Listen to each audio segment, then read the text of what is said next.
And of course, Ayo Mairo-Ese is right here in the studio. Yes, good morning, Lagos. Thanks very much for staying tuned on Smooth 98.1. Time for us to delve in today's news, paper stories, as well as analyze what's going on in the papers.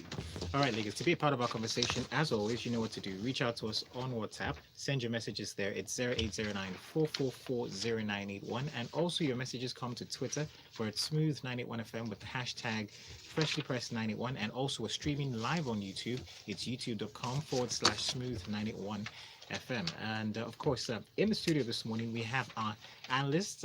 We have at Mr. G Quest. Good morning. Good morning, Kayode. Good morning, Let's do that Ayo. again. Oh, good morning, Kayode, and Good good morning, morning, Ayo. Gbolahan, at Good Mr. G morning, Quest on Lagos. Twitter. And also, we have Devoe in the studio this morning. Good morning. Good morning, Lagos. A cool 1 week, one protest. I'm sure everyone's waiting for that one. Okay, so Lagos, reach out to us and let's get those conversations going. Yes, you can reach out to us on WhatsApp 0809 444 and on Twitter we're at Smooth981FM. Use the hashtag FreshlyPressed981 just as a reminder. And don't forget that we're streaming live on YouTube, so you can also watch us live there and send your messages to the live chat option. Let's delve into the first story for this morning. Well, I'll now come to you for this one. Big news right here. And Shiite attack National Assembly, shoot policemen, force reps to adjourn. We're taking this report from the Punch newspaper. So members of the Islamic Movement of Nigeria, IMN, popularly known as Shiites, yesterday invaded the National Assembly and shot two policemen. Other newspaper reports have a higher number of casualties. So the sect members who were protesting the continued incarceration of their leader, Ibrahim Zakzaki, he's been in detention since December 2015, also attacked 6 other policemen at the National Assembly with stones and clubs. So basically, at the National Assembly, there was a protest and a few lives were, they shot the people who got violent. But let's talk about El Zakzaki, the Shiites response, and just generally what the government is doing. Yeah. Gbolahan.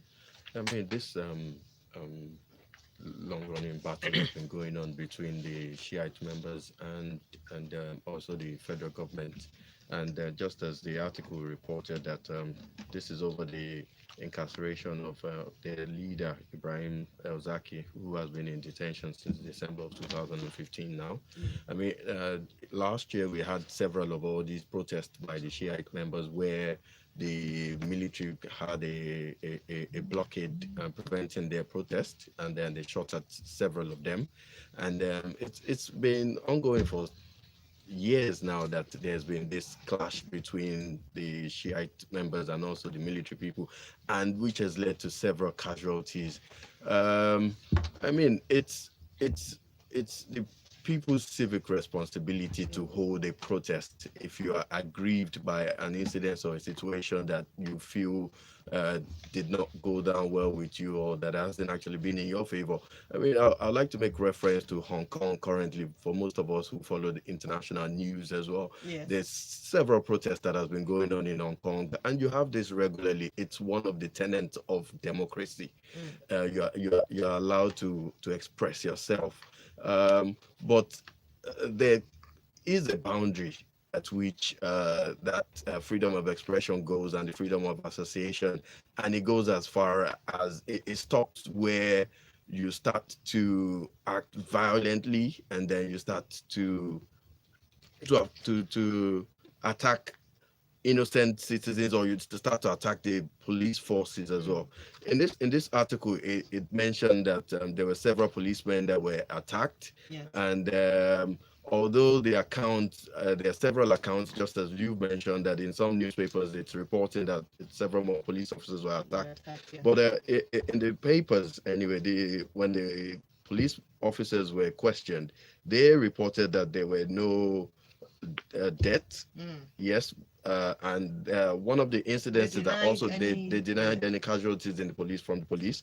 And the report was that there isn't also a missing gun too, because it's also reported that the Shiites did attack the policemen and they disarmed them and shot at one police officer. Another police officer was also stabbed too. And so when you look at the story, And it's also been reported at some point too that I know one of the senators or one of the House of Reps members had said in the past too that there are security breaches at the National Assembly, and that the National Assembly needs to beef up security. Yes. And one of the reasons why they mentioned that then was when we had the incidents of the mace snatching at the National Assembly, and whoever snatched the mace was able to get out, make away with it without any issues happening or without any arrest. So, I mean, this says a lot about the challenges that we face in the country. Whilst there might be security breaches at the National Assembly, the federal government also needs to look at the way and manner at which they have treated the Shiites over the last, 3-4 years now. There's been a lot of casualties on both ends, both from the police and also from the Shiite members. And likewise, we also need to address justice in this country. I mean, Elzaki has been in custody now for 4 years without proper trials. This case and matter has gone on to the ECOWAS, yes, it was the ECOWAS court, if I'm correct, and the judgment was in his favor. Unfortunately, the Nigerian government refused to adhere to that judgment. Okay. All right. Now, just to highlight a few things that have come up from this report. A source had told that some of those security personnel who suffered injuries are currently at National Hospitals. Also, police have arrested 40 Shiite members. The reps have said they will debate later today the attack. I mean, I think it's high time that the National Assembly looks into this matter, the matter with the Shiite and what the government is going to do. It seems it's heavy-handedness, and it seems as if from the police officers. I think also it's a direct violation of the law. The government is breaking the law. The government is not, it's choosing which laws to obey. It's the choosing which court orders to comply with, which is against the law. The government needs to set a standard, because you cannot hold your constituents, us, to be law-abiding, ask us to be law-abiding citizens when you yourself are in direct contravention. I mean, if the man has an issue that has fallen short of national security, charge him. How many years has he been sitting, lounging, doing what? I mean, there's no other way to say this. And at some point, Nigerians need to speak up for other Nigerians, whether they're Shiites, whether they're Sunnis, whether they're any other form. It's irrelevant. They have rights under our constitution. And the government cannot continue doing this for whatever crisis, because under the security norms, if you charge him, he will also have his right of defense rights. Even if he's released on bail, if you have other issues to take out with him, you can rearrest him again. So why is this case different? I think we should call out the government on this for what it is and not tolerate it anymore, because we can't continue going back and forth each time when it's Sunni issues. There's always one death or the other, and the seeming government lackadaisical attitude, and even the wanton way they treat those Nigerians in that manner. We can't take it. We shouldn't take it. All right. Thank you very much, Devoe. Now, just to remind us that in December 2015, the Nigerian army raided El-Zakzaki's residence in Zaria, seriously injured him and killed hundreds of his followers. And since then, he has remained under state detention in the nation's capital pending his release, which was ordered in late 2016. But we look forward to your comments. Let's move on to our next story for this morning, and that is that 30 billion naira seized vehicles, or 30 billion naira seized vehicle waste away in customs custody. So according to this report from the Guardian newspaper, we have that thousands of seized vehicles estimated to cost about 30 billion naira are currently wasting away at various warehouses of the Nigeria Customs Service nationwide, as bidders prospect for opportunity to buy them on the e-auction platform. The article goes on to detail the challenges of the e-auction platform, it being up, and then officials saying it's still up and running. But well, kindly take us through this story. Well, this is just one of those issues that we currently face in Nigeria. It's not only just unique to the Nigerian Customs Service, just as you mentioned, 30 billion naira worth of luxury cars, and it did list several cars, ranges of cars, luxury cars all over. And what normally happens is that, of course, when you visit the port, you will find there's a section in the port where there are quite a lot of cars that are just lying fallow at the port. Normally, these are cars that have been confiscated. Maybe someone tried to smuggle the cars, or maybe an importer imported the car and was unable to pay for the duty or clear them. So they end up just lying fallow there. And the Nigerian Customs has the right to auction out these cars if after 45 days the cars haven't been picked up or they haven't been cleared. When you've been given 45 days, of course there are benefits of clearing that. Well, there are two benefits to that. One of those benefits is raising revenue government for the customs service. The other is, of course, the congestion in the port, and we know the challenges that we face in this country when it comes to port, the congestion. We know the issues that is currently being faced at the Apapa port with congestion. So, but if you would ask, why is this issue happening? Why do we have several cars that are lingering around? It's simply for the mere fact that in 2017 July, the government set up an auctioning website for selling most of these cars. But the unfortunate thing is that the payment portal for that auction site hasn't been functional. So many a times people go through the bidding process to buy the cars, they're unable to pay for it. So therefore, the opportunity of clearing out these cars doesn't happen. But then you would be asking the question, why do we have the issue with a payment portal? You know, we have several payment portals in Nigeria that works perfectly well without any issues. I mean, the banks have several.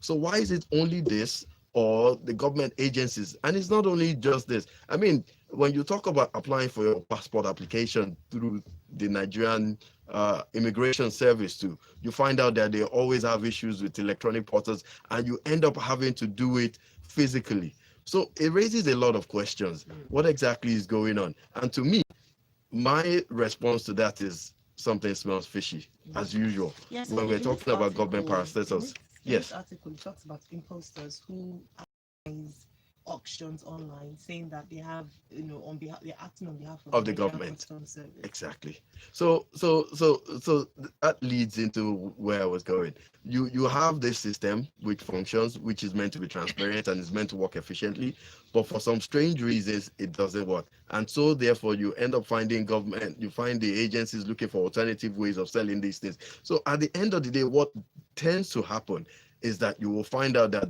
a lot of these sales is probably being done by agents of the Nigerian Customs Service. So therefore, the people working in the systems are the ones benefiting from the failure of the system. That's what often tends to happen in the Nigerian government agencies, often at times. I think it's quite important that they look into this, because I mean they have the website, and the website is up and running, but it's just a payment app. So the recommendations would be just to create a payment portal that works. That works. It has to work. I mean, it's not rocket science for a payment portal to work. All right. Thank you very much for that one. Let's take some comments. Go on. This one from MI from Akoka says, we're skating on thin ice with these SEC members. Yes, 6 different courts has granted this leader bail, but their actions are inexcusable. The government should get a grip of this before we have another case of Mohammed Yusuf in 2019. And do you want us to protect you? All right. Kule from Aja says Nigerian driver's license website doesn't work during the day. So talking about different government organizations that do not work, have websites that are down. Chidoze here says El Zakzaki has been charged and is facing murder charges at the Federal High Court in Kaduna. The court did not grant him bail. Why did the Shi'ites have to go to Abuja to protest? All right, let's get into the next message story, and this one here comes to you, Devoe. It says whoever takes money for bail is a kidnapper. Says the Lagos CP. Comes from the Guardian, and this is Zubaru Mwazu. That's the Lagos State Commissioner of Police. Devoe, can you walk us through this? Well, basically, you know, when you go to the police station, or either you are arrested, the police is written on their wall that bail is free. that is in letter, but in practice, many people know that they've had to pay some amounts, sometimes small and sometimes substantial, for bail. And this issue is what the CP was preaching at a forum where he was discussing that it's unprofessional that the police whoever collects that bill for the release of whoever is as worse as the kidnapper. But I think that's a bit tad of more of like sound bites and more of playing to the gallery. His name was Zuberu Muazu. I think, with all due respect, sir, I want you to be more real and practical. You need to confirm the incidents where bail is collected. Obviously, for saying this, you have acknowledged that it happens. So you need to make examples of those who are breaking your own police code by collecting bail. Bring them out, parade them. Let us know. Since kidnappers get paraded, give them the same punishment. And that we will take you serious at that point, because up till this point in time, if we open the telephone lines to listen to how many people who have been arrested and had to pay bail at the police stations, we wouldn't finish taking calls. So the challenge here is we have these rules that have been set up. We know what is the right thing to do, but when these rules are when they're disobeyed or violated, when they're violated. Thank you. What's the channel of reporting? Because it's not enough for the Commissioner of Police to come out to say that it's tantamount to kidnapping. We want to know, for people like us who have probably been in that situation in the past, what do we then, what process should we follow? I am afraid to say that how many people have the mind to take the police to court? The police are actually your own. I'm saying so. No, why I'm saying so is because the police are government authorized officers of the law. So you're asking me, who do I report the person who is meant to be dispensing law to? And it's actually by taking the police to court, suing them. But the truth is, how many people will report the police? Where do you report the police? Who checks the police? Do you understand? That's okay. So the reason I'm asking is, we have a Police Service Commission, and yes, they are supposed to have at least oversight. Right? Yes, the Police Service Commission is set up for the police. It's not an external body. Yes, so in terms of a channel of reporting, before we even take it to the courts, I mean, it's a matter of, I'm not supposed to pay bail money. Who am I supposed to? Is there a senior officer I can, almost like you're going to an organization to access a service? Yes. And then the person at the gate isn't offering you service. Administers wrongly. You ask for the supervisor or the manager. So is there a senior officer that could possibly be in charge of taking comments? I speak this way because I work with the police. The police, let me use the word we are not proud of this fact. And the truth is, apart from the fact that the Nigerian economy is harsh and many people do not have the bail amount sometimes that they're being asked to pay, it's not allowed. And most times, even if you try, if we say, we can go ahead and say, okay, look for the highest, the DPO. Remember, this is not about capital cities. This is about what takes place in the various police stations nationwide, and as many police stations that exist. So and it's been, the practice has been long in history. So I think, as a way of encouragement, that just like they did the stop was it Say No to SARS? Or NSARS, yes.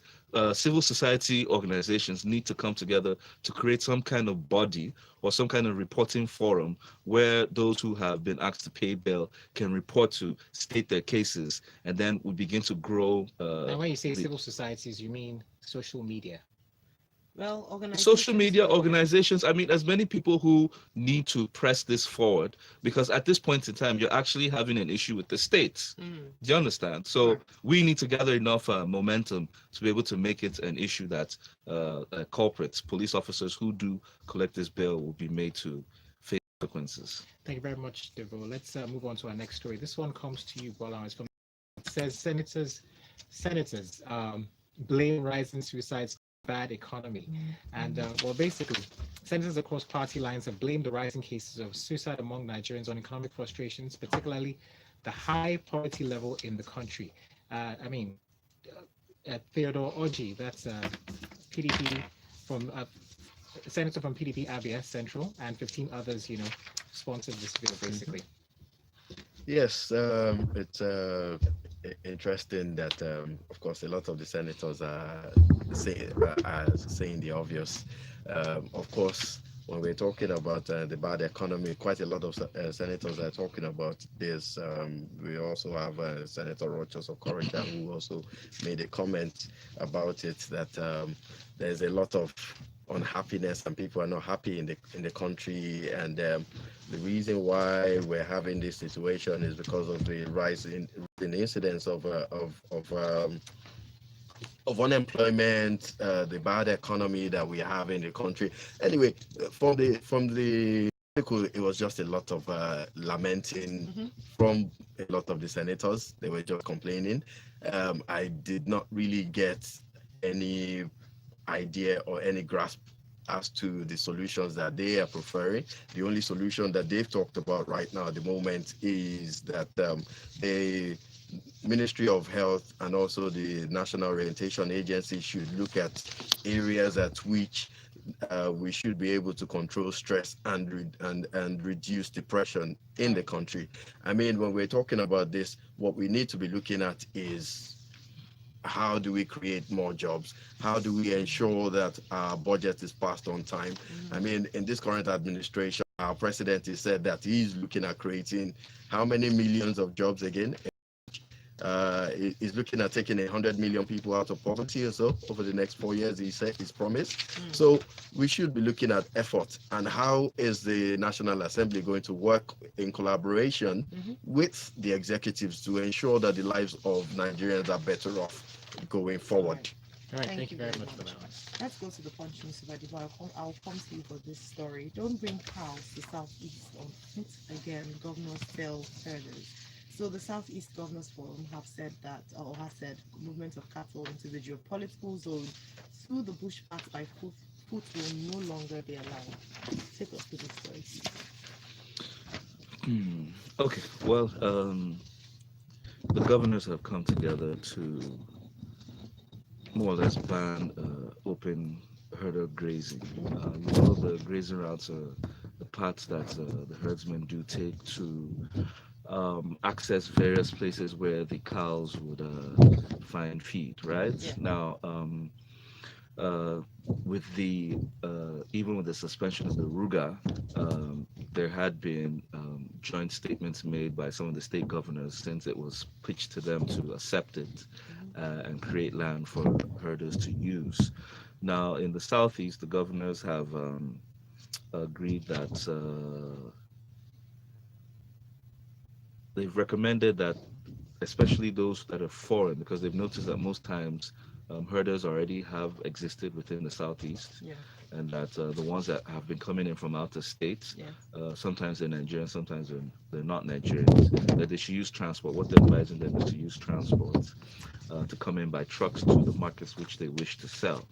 Now, they've also dispelled the rumor that they're not part of the Ruga. They did not clandestinely or from the back or secretly endorse it.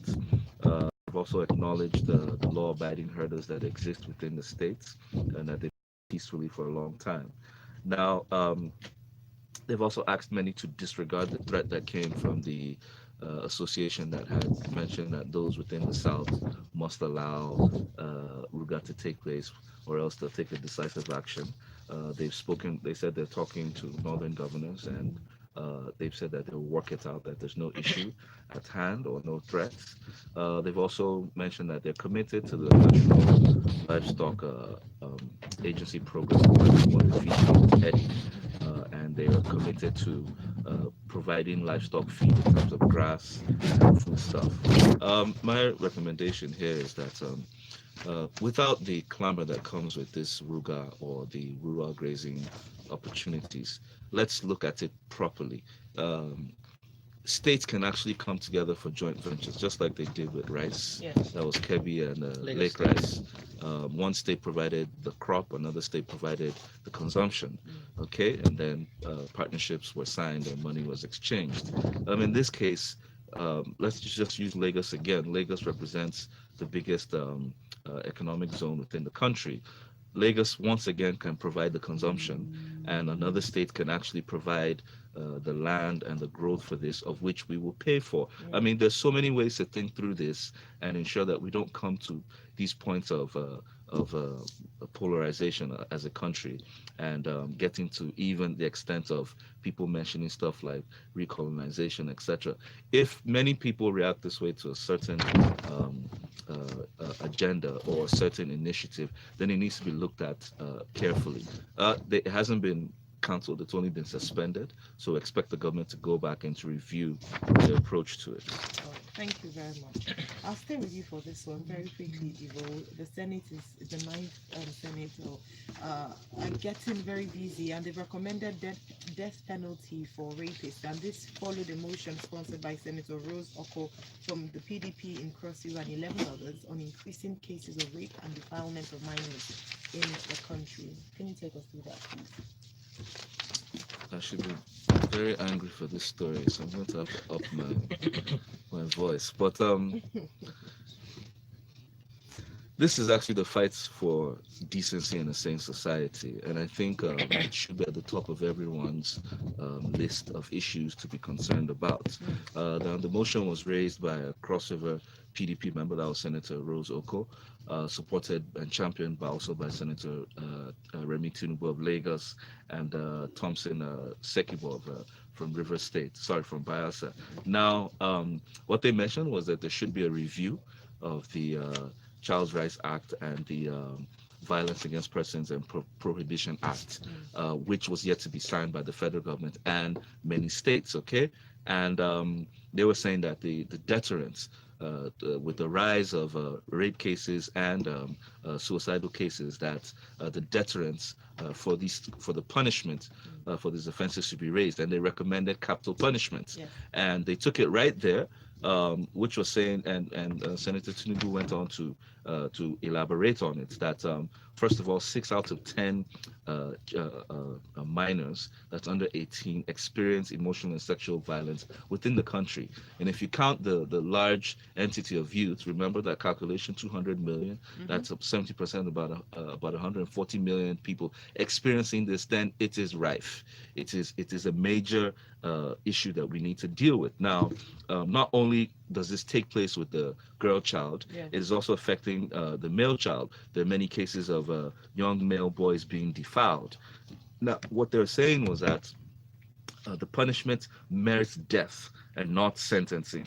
Now, they've also said that there's so many sexual offenders who have been parading themselves about and perpetrating themselves, especially because most times the people who are close to you, either relations, neighbors, uncles, guardians, etc. And they live among us, and government has not handled this well. Now, they also said the police and most in terms of security organs also have not handled the matter well. Now, there was a joint floor condemnation in the sense that many of the senators added their voice by saying it was satanic, that all religions and practices of faith rejected it, abhorred it. Therefore, those who commit such crimes should be dealt with to the highest extent of the law. Right. I am extremely excited that it's being brought to the national fore, especially given the case of their own even being handled in the matter of the attack against the gender. However, despite the tabling the matter, we expect the Senate to pass the bill to the presidency so that it can be signed. Of course, for every review, it will go to first, second, and third reading until it gets the presidency for consent. And after the presidency, it has to go around the states for state adoption. So please move. Those of us, if you know your senators, move on them to ensure that they move this bill to the final end. All right, thank you very much. Let's take some comments from WhatsApp. This one here from EJ from Maripo says, good morning all. You see, the customs issue is a typical example of how government parastatals milk the public. It is only government portals that don't work. FRSC, immigration, NIMC, customs, name them. Why are we like this? They want physical contact. They want to see you. All right, Shevin says death penalty for rape is in order, and also for fake drugs manufacturers who kill people. And then Kunle from Aja says death penalty for rape is not a problem. Catching and proving a rape case is the problem, where there's no facility to test or trace rape. Again, a number of people have talked about proving and evidence brought forward for a rape case to be successful. All right, final comment here. Dozier says the rot in the Nigerian police force is monumental to say the least. Is the police force not aware of the personnel that intimidate and collect bribes from commercial bus drivers in front of the police station at Oshodi, opposite the newly constructed BRT bus terminal? Not to mention those that go about in police buses arresting people for no reasons. These policemen should take decisive actions on these and stop talking. All right, well, that's it, Lagos. So we see all the messages. We're sorry we can't take all of them, but you know what? You can join us in Lagos Talks 901, where we get to talk about a story that's really interesting, and you, Lagos, get to send in your messages and thoughts as the show progresses. And also, special thanks to our analysts right here in the studio, Devoe Okorie at Devoe Okorie up on Twitter, and also Gbolahan at Mr. G Quest on Twitter. You can find them on social media to take the conversation with them as well. And like I mentioned, we'll be with you all the way till 10 a.m. So please stay close. Headlines. The stories. That was Very short. Yes, it was. There was no time. Some stories you took too long. Wait.